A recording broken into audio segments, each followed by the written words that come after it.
Hello everyone, my name is Sophie and I'm going to do my master degree in Sweden. So yep, I'm really excited. This is my first ever YouTube video I'm doing and I hope you like it. I like to keep it short and compromised so you only get the information you need. And today I want to talk about finding an accommodation in Sweden, in particular in Stockholm, because I'm going to Stockholm. And I feel like this is the biggest problem of every student, which is not a fee-paying student. So I'm coming from the EU, so I don't have to pay any fees. So I'm not guaranteed housing through my university. So I had to find it myself. And I thought I'm going to talk today about how SSSB works, which other websites I can maybe recommend, and which Facebook groups are out there where you can also find an accommodation, a shared flat, or whatever you want. So yeah, let's get started. I start with SSSB, which is the largest housing company in Sweden. And there you go, just to the website. I will show everything here to explain it a little bit better.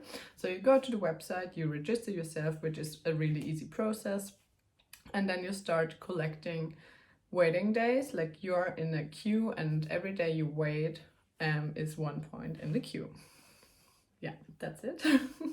And before coming to Sweden, so before getting an active member in your university, you can collect up to 90 days in the queue. So this is very much already. So go right ahead and register yourself right now to collect as many days as possible before you come to Sweden.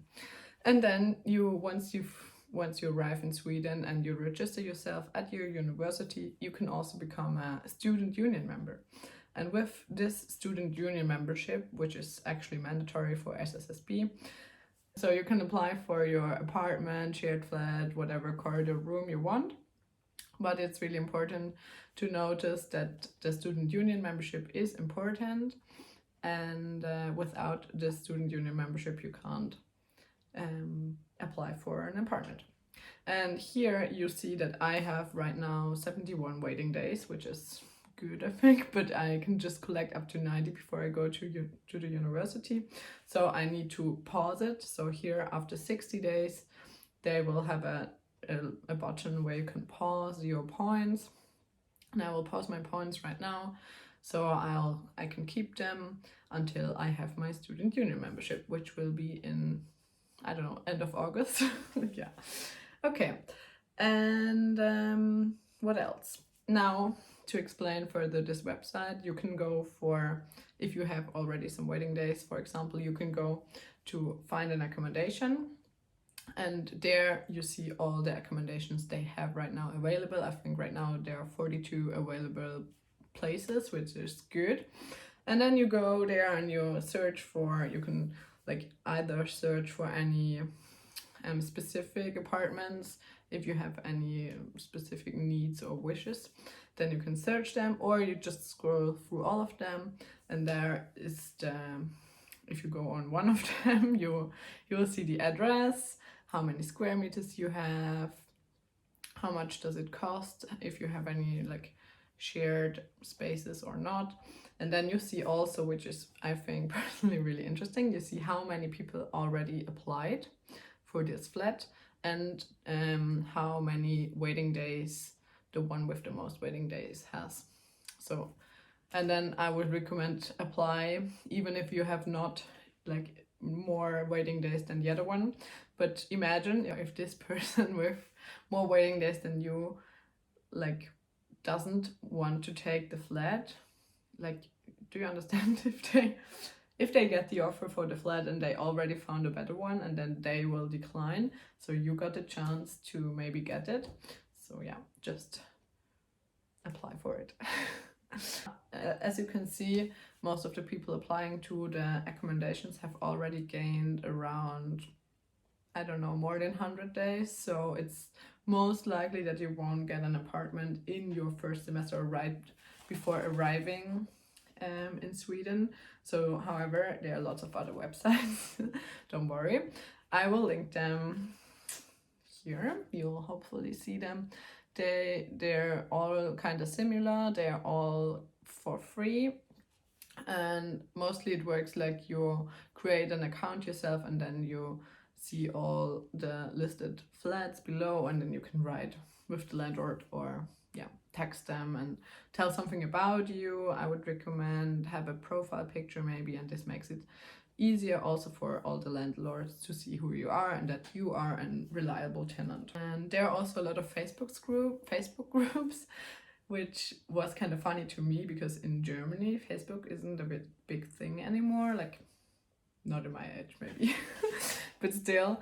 And then when I talked to the others, they all said like, hey, Facebook groups, there you will find your flat. And I was like, okay, in Facebook groups. But yeah, there are a lot of Facebook groups. Also, if you want to live in a shared apartment, there are a lot of Facebook groups.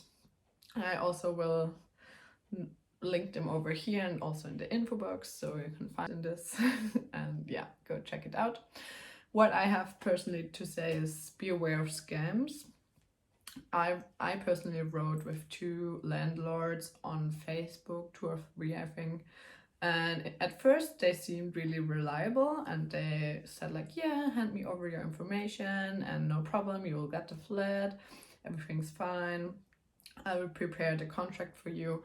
And then I sent over my infos, and then they created the contract, and in the contract it said like, pay 2 months of deposit, like security deposit in advance, which was then around 2,000 euros.